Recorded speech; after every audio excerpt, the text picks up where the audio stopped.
TV Câmara, Natal.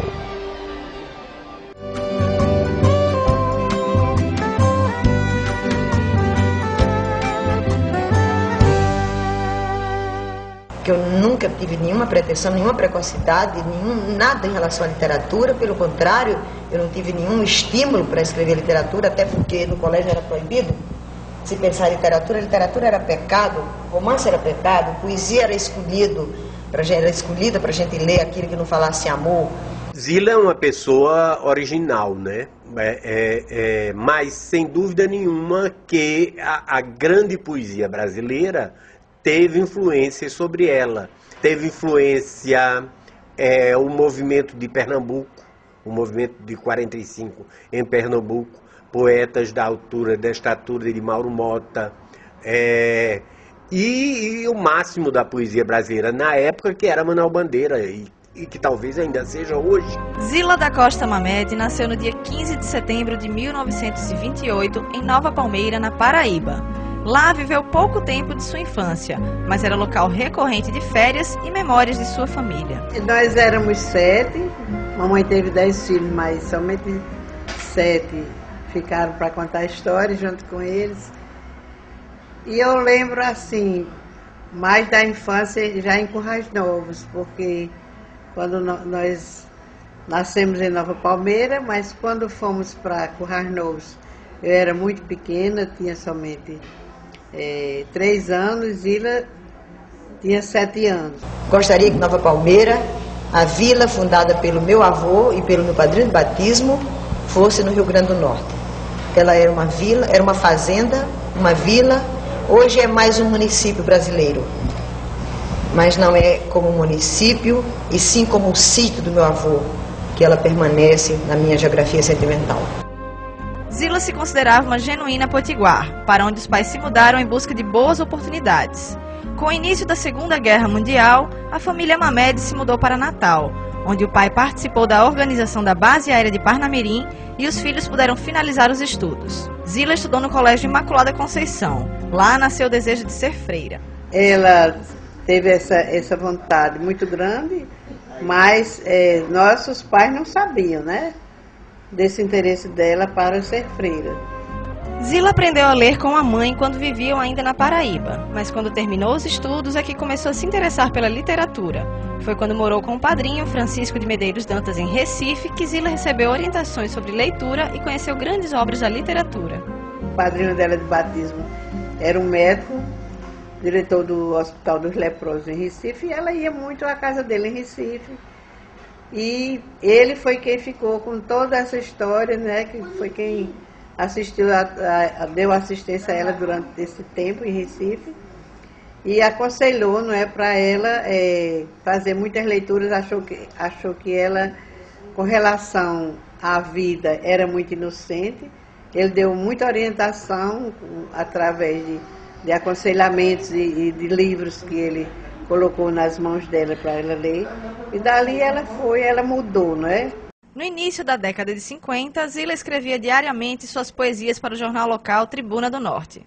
No dia 26 de maio de 1952, publicou no jornal Diário de Natal seu primeiro grande poema, Mar Morto, que recebeu grande elogio sobre a nova poetisa que nascia.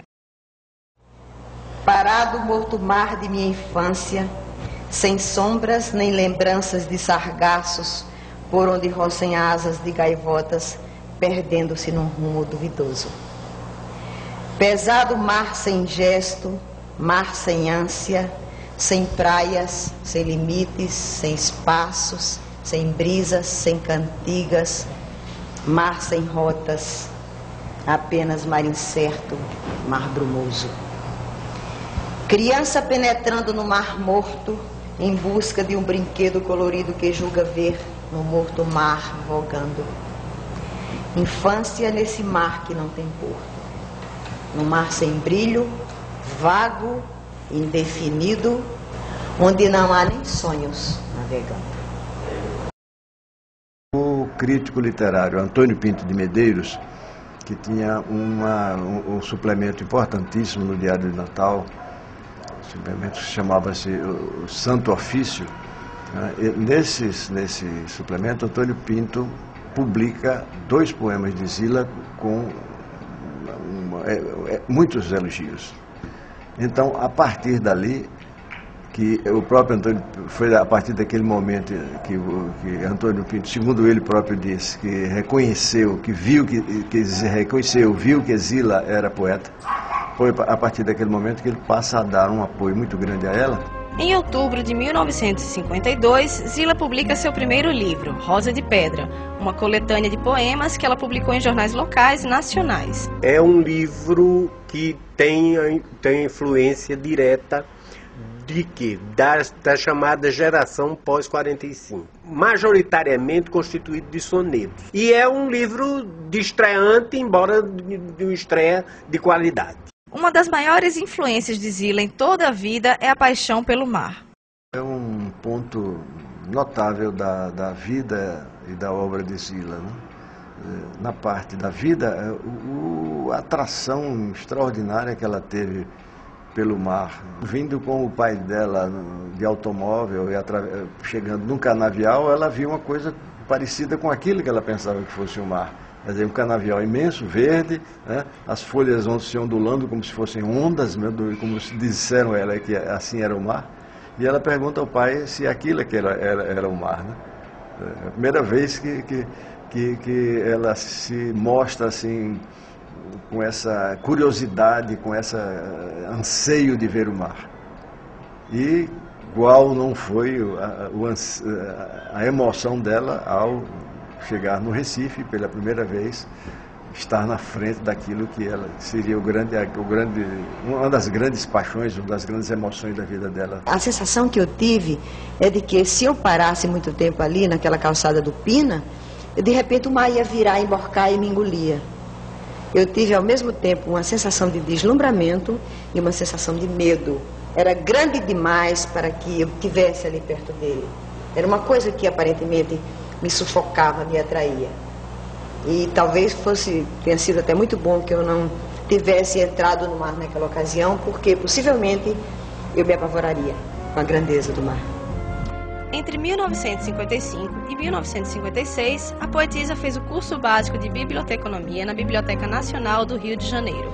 Voltando a Natal, assumiu cargos em bibliotecas locais até ser fundada a Universidade Federal do Rio Grande do Norte em 1959, e Zila foi nomeada chefe do Serviço Central de Bibliotecas da instituição. Depois disso, fez um curso na área nos Estados Unidos, iniciou um mestrado em Brasília e organizou e implantou a Biblioteca Pública Câmara Cascudo no ano de 1969. A moderna biblioteconomia, né, ainda não se fazia, e Zila foi a primeira pessoa do Estado a ter um curso assim a nível superior. Então, ela que já era encantada por livros, ela que já era bibliotecária do Ateneu, ela que também no Rio de Janeiro assumiu algumas funções de bibliotecária, no CNPq e outros lugares. Então, Zila volta com o diploma de bibliotecária e volta com enorme vontade de fazer, de trabalhar, de melhorar as coisas aqui. E encontrou, por sorte, as portas abertas da universidade, que estava se implantando numa fase de muito entusiasmo também, graças ao apoio do reitor Onofre Lopes.